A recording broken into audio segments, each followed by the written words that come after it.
UGC नियम के समर्थन में सिवान में विशाल रैली निकाली गई है। समर्थन में सभी राजनीतिक पार्टी के दलित पिछड़ा के नेताओं ने एकजुटता का प्रदर्शन करते हुए भाग लिया। यूजीसी समर्थन रैली में बड़ी संख्या में राजनीतिक सामाजिक कार्यकर्ता शामिल हुए। समर्थक में कानून की लागू करने की मांग को बुलंद की गई है। पूर्व विधायक अमरजीत कुशवाहा, भाजपा नेता विवेक कुमार वर्मा, पूर्व नगर उपाध्यक्ष बबलू साहा, महाराजगंज के प्रमुख मनोज कुशवाहा, लोक जनशक्ति पार्टी आर के जिलाध्यक्ष महोदय पासवान आदि प्रमुख रूप से रहे। कई राजनीतिक पार्टी के प्रतिनिधियों ने सहभागिता की। रैली नगर के प्रमुख मार्गों से गुजरते हुए सभा स्थल तक पहुंची, जहां एक विशाल जनसभा का आयोजन हुआ, जिसमें सभी ने प्रमुखता से यूजीसी लागू करने की मांग की है।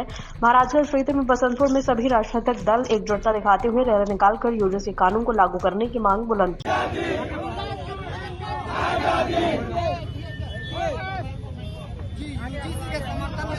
सड़कों पे उतरे हुए हैं, क्या कहिएगा? इतने सालों के बाद सुप्रीम कोर्ट ने यूसीसी कानून बनाया था, इससे भी लोग तोड़ने की कोशिश कर रहे हैं, तोड़ रहे हैं लोग। यूसीसी कानून इतना अच्छा कानून है जिसमें बच्चे हमारे ओबीसी के बच्चे जो कॉलेज में पढ़ते हैं उनको जातीय भेद से सूचित किया जाता है। बनिया को बनिया धनिया कहा जाता है, तुरहा कहा जाता है, कसेरा कहा जाता है, तेली कहा जाता है, वर्ग उन्हें प्रताड़ित किया जाता है। हमारे सुप्रीम कोर्ट को हम सलाम करते हैं कि उन्हें अच्छा कानून लाया था, लेकिन इसका भी विरोध हो रहा है। इस कानून को लागू होना चाहिए, इस कानून को लागू होना चाहिए ताकि ईबीसी ओबीसी के बच्चे भी शान से कॉलेज में पढ़े, उनको कोई प्रताड़ित न करे, उनको कोई ऐसा काम न करे जिससे उनको आत्महत्या करना पड़े।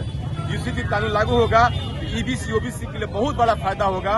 इसके साथ साथ आपके माध्यम से एक और मांग करूंगा कि ईबीसी और ओबीसी के लिए भी लोकसभा विधानसभा आरक्षण दिया जाए, ताकि हम लोग के हक अधिकार मिले, हम भी अपनी बातों को जाकर सांसद और लोकसभा विधानसभा कहें, ये चाहिए।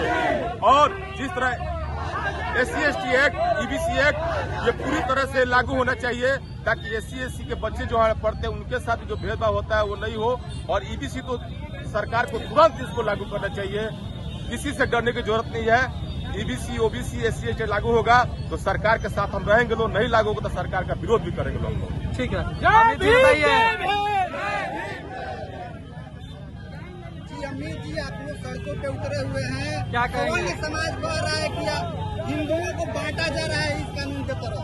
देखिए, एक चीज आपको बता देते हैं कि जो यूजीसी कानून 2026 लागू हुआ है वो देश में समानता के अधिकार के लिए लागू हुआ है कि जो बच्चे हैं, गरीब छात्र हैं, दलित छात्र हैं, पिछड़े छात्र हैं, ईबीसी के छात्र हैं, तमाम छात्रों को समानता का अधिकार मिले, उनके साथ छुआछूत नहीं हो, भेदभाव नहीं हो। ये कानून सुप्रीम कोर्ट के एक सर्वे के अनुसार से, रिपोर्ट के अनुसार से उसमें कहा गया था कि 118% जातीय उत्पीड़न बढ़ा है। जो 12 में यूजीसी लागू हुआ है उसमें संशोधन करके लाया गया है कि भाई इसमें ओबीसी को बच्चे को भी जोड़ दिया जाए।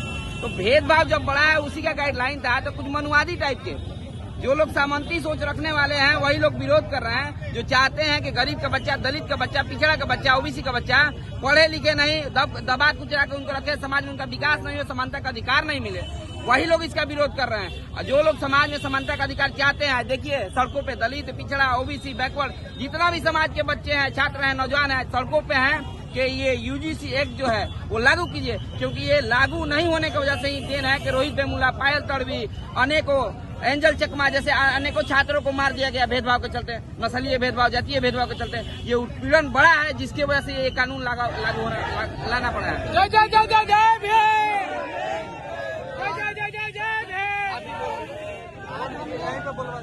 सभी ताकतों के खिलाफ, सभी ताकतों के खिलाफ जो लोग अति पिछड़ा दलित, महादलित, सब पूरे पिछड़े वर्ग के खिलाफ साजिश करने का काम कर रहे हैं, उन सभी के खिलाफ आज हम लोगों ने एक संदेश देने का काम करने जा रहे हैं कि आप लोग की मंशा कभी पूरी नहीं होगी और जरूरत पड़ेगी तो हम लोग इससे भी बड़ी लड़ाई लड़ेंगे और इस चीज को, यूजीसी कानून को हम लोग लागू करवाते रहेंगे। यही संदेश आज देने का हम लोग काम कर रहे हैं।